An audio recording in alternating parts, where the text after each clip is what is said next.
योद्धा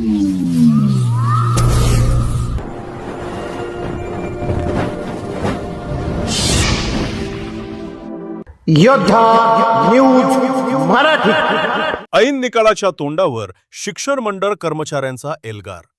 बदल्यांच्या जाचक धोरणाविरोधात पुण्यात आंदोलन सुरू।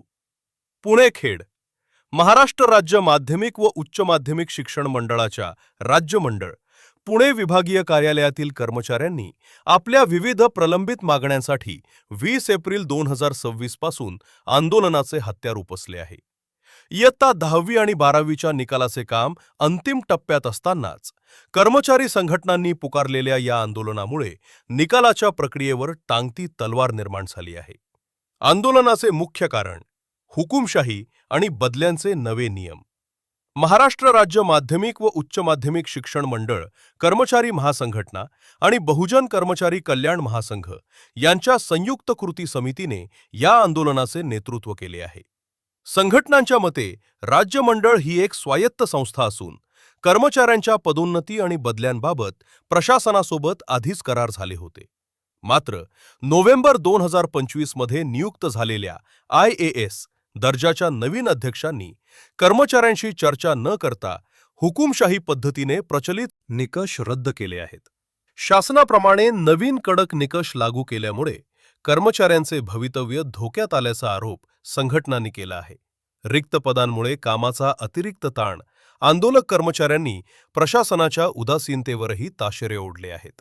मंडळातील एकूण 591 पदांपैकी 386 पदे रिक्त आहेत। केवळ 205 कर्मचाऱ्यांवर पूर्ण राज्याचा भार असल्यानं कर्मचाऱ्यांवर कामाचा प्रचंड ताण येत आहे, ज्यामुळे त्यांच्या आरोग्याच्या समस्या उद्भवत आहेत। वारंवार पत्रव्यवहार करूनही प्रशासन याकडे दुर्लक्ष करत असल्यानं अखेर कर्मचाऱ्यांनी संपाचा पवित्रा घेतला आहे।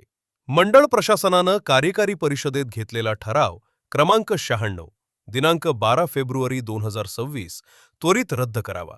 प्रशासनाच्या आडमुठ्या धोरणामुळे आम्हाला आंदोलनास भाग पाडले जात असून यामुळे 10वी ते 12वीच्या निकालास विलंब झाल्यास त्याची सर्वस्वी जबाबदारी प्रशासनाची असेल। संयुक्त कृती समिती पुणे या पदाधिकाऱ्यांची लाभली उपस्थिती। या आंदोलनात विभागीय संघटनेचे अध्यक्ष कामथे सर, उपाध्यक्ष विजय शेवाळे, सचिव दत्तात्रय शिंगणे, खजिनदार वंदना मोरे, सदस्य सुदाम रिठे, लहू गायकवाड, सहसचिव कोमल इंगोले यांच्यासह दोन्ही संघटनांचे सर्व पदाधिकारी व सभासद मोठ्या संख्येने उपस्थित होते। निकालावर काय परिणाम होणार?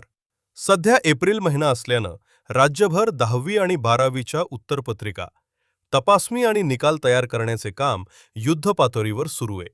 कर्मचारी कामावर नसल्यास निकालाच्या तारखा पुढे जाण्याची शक्यता नाकारता येत नाही। त्यामुळे आता शासन आणि प्रशासन यावर काय तोडगा काढणार याकडे विद्यार्थी आणि पालकांचे लक्ष लागले।